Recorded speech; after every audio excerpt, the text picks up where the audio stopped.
Bom pessoal, olá a todos. Agora mais um vídeo aqui sobre um versículo que eu nunca analisei, né, nessa questão de homossexualidade na Bíblia, que está aqui em 1 Timóteo. Vamos dar uma analisada junto, pessoal, porque esse versículo é muito usado inclusive por pastores, né, por evangélicos, religiosos, para condenar a homossexualidade. Lembrando, pessoal, quem puder já dá um like aí no vídeo, tá? Isso ajuda a aumentar o alcance, a atividade, tá? É de graça, não custa nada. É um segundinho só, tá bom? Então vamos lá, aqui em 1 Timóteo 1,10 diz assim, ó: para os devassos, para os sodomitas, para os roubadores de homens, para os mentirosos, para os perjuros e para o que for contrário à sã doutrina. Então é isso que Paulo está dizendo aqui em 1 Timóteo. Se é que é Paulo, né? Que essa daqui eu acho que é uma daquelas pseudoepígrafes. Mas isso é relevante para o vídeo, a gente vai analisar o que está escrito aqui e o contexto. Primeiro, a gente tem que entender que Paulo ele estava na Macedônia escrevendo para pessoas que estavam em Éfeso, no caso Timóteo. Que ele fala assim, ó: como te roguei, quando parti para a Macedônia, que ficasses em Éfeso, Ásia Menor, Éfeso, pertencente ali ao mundo romano, para advertires algum que não ensine outra doutrina. Então a primeira coisa, a gente vai contextualizar que isso aqui que Paulo está escrevendo é para alguém que estava ali no mundo romano, tá? Primeiro ponto. Agora vamos analisar aqueles três termos que Paulo fala aqui, ó: o devasso, o sodomita e o roubador de homem. Será que Paulo está falando de um simples casal homossexual, como esse aqui da imagem ilustrativa? Vamos ver. Devassos ali em grego é pornos, daí que vem a nossa palavra pornô, pornografia, etc. Que significa fornicadores ou homens que se prostituem a si mesmo.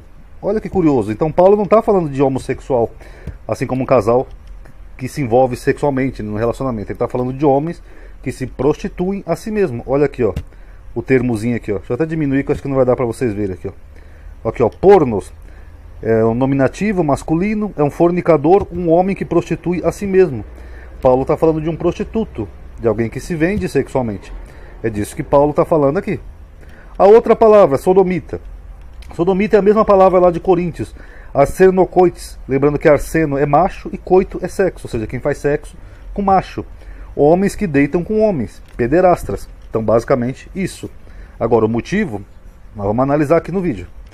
E por fim, Paulo traz ali um termo que as Bíblias traduzem como roubadores de homens. Mas ali nós temos dois termos no grego, pessoal. Nós temos andrapósdites, uma palavra difícil, né, que é essa aqui em grego, que significa sequestradores, escravizadores de homens. O que é isso? Os romanos, quando eles conquistavam outro povo, eles faziam daqueles povos seus escravos. Por exemplo, os romanos derrotaram Jerusalém no ano 70, os judeus.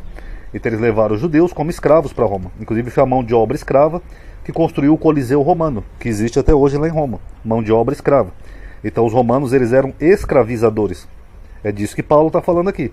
E o outro termo que aparece aqui é o epiorkos, que é quem jura falsamente, quem faz um falso juramento. Então eram homens que escravizavam outros homens e faziam um falso juramento dentro do mundo romano. Vamos entender então um pouco aqui do mundo romano? Aqui, ó. Considerava-se natural e normal para os homens adultos serem sexualmente atraídos por jovens de ambos os sexos, ambos, tanto homens quanto mulheres. E a pederastia foi tolerada enquanto os parceiros mais jovens não eram romanos livres. Era o quê? Eram escravos. Então é exatamente isso que ele está falando aqui com esse termo aqui, ó, andrapósdites. Eram homens escravizados, então se alguém sequestrasse outro homem, escravizasse aquele homem, fizesse dele o seu parceiro sexual, isso era tolerado. Só não era tolerado se fosse um cidadão romano livre. Aí não era tolerado. Homossexual e heterossexual não formam a dicotomia primária do pensamento romano sobre a sexualidade.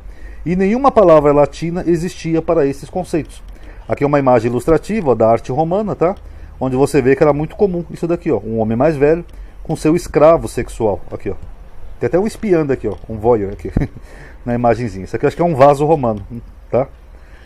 Não havia censura moral a homens adultos que gostam de atos sexuais com mulheres ou homens de status inferior. O que é um status inferior? Um escravo.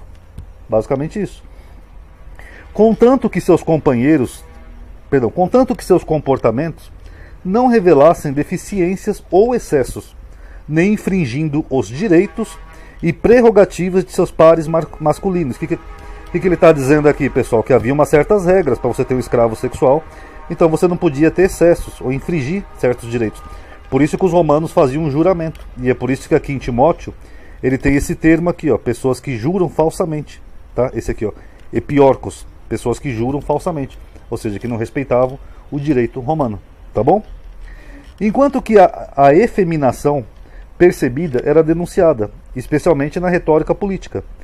O sexo com moderação com prostitutas ou escravos do sexo masculino não era considerado abusivo ou viciante da masculinidade. Se o cidadão do sexo masculino levasse o ato ativo e não o papel de recepção, ou seja, se ele fosse o ativo da recepção. A hipersexualidade, no entanto, foi condenada moralmente e clinicamente entre homens e mulheres. As mulheres são mantidas a um rigoroso código moral, e as relações homossexuais entre mulheres são poucos conhecidas. Mas a sexualidade das mulheres é diversamente celebrada ou insultada em toda a literatura latina. Em geral, os romanos tinham categorias de gêneros mais flexíveis do que os antigos gregos. Isso aqui também é mais um exemplo da arte romana. Tá vendo? Dois homens se beijando aqui. Segundo o autor Pedro Paulo Funari, para os romanos, as relações homossexuais, conhecidas em Roma como o amor grego, porque isso é uma coisa que já vem desde a Grécia, eram aceitas, desde que fosse entre um aristocrata, que seria um homem mais velho, rico, poderoso, e o seu escravo. Então é basicamente o que Paulo está dizendo aqui. Ó, escravo, roubadores de homens, eram aristocratas que escravizavam outros homens. Tá bom? No entanto, essa prática não era aceita entre dois cidadãos romanos. Então, por exemplo, se dois jovens romanos fossem viver um relacionamento consensual, se apaixonasse, isso não era bem visto. Agora, se um aristocrata velho visse um cidadãozinho jovem romano, alguém mais novo, escravo, e falasse assim, pintou um clima, aí sim a sociedade romana aceitava, porque era um homem rico, velho, poderoso, que pintou um clima com um rapazinho mais jovem, um escravo. Aí era bem-vindo. A diferença entre a visão dos gregos e dos romanos sobre a homossexualidade é que para os gregos havia um caráter pedagógico na relação entre o homem mais velho, que seria o mestre, né? Seria o cara, e o mais novo, o aprendiz, aquele que pintou o clima. Como enunciado no diálogo Banquete de Platão. Inclusive Platão sugeriu, para quem não sabe, ele fez, né, um exército formado só de homens homossexuais, tá? Tá na história grega. Quem quiser pesquisa aí. Existe uma interpretação no qual o homem deve apenas penetrar e não ser penetrado. Mas isso é relativo, pois há exemplos como Caio Júlio César, né, imperador romano, é dele que vem aquela dinastia dos Césares, né, Havemos César, que era conhecido por ser esposa de todos os homens e marido de todas as mulheres. Ou seja, esse era um pervertido, era um pornos, um devasso, um pervertido, Júlio César. Segundo Funari, os romanos condenavam o ato de vestir como alguém de outro sexo, e não as relações homossexuais. Então o que Paulo está dizendo aqui em Timóteo, pessoal? É dessa categoria, era de pessoas que escravizavam outras pessoas e faziam deles escravos sexuais. Os devassos aqui eram esses homens aristocratas, esses velhos ricos e poderosos que faziam essa prática. Sodomita também eram esses velhos que pintavam clima com esses rapazinhos. E os roubadores de homens seriam os escravizadores, que pegavam os homens como escravos e faziam deles amantes sexuais no mundo romano. É disso que Paulo está falando. Paulo não está falando de uma simples relação homossexual, consensual, entre dois jovens adultos que se amam. Não.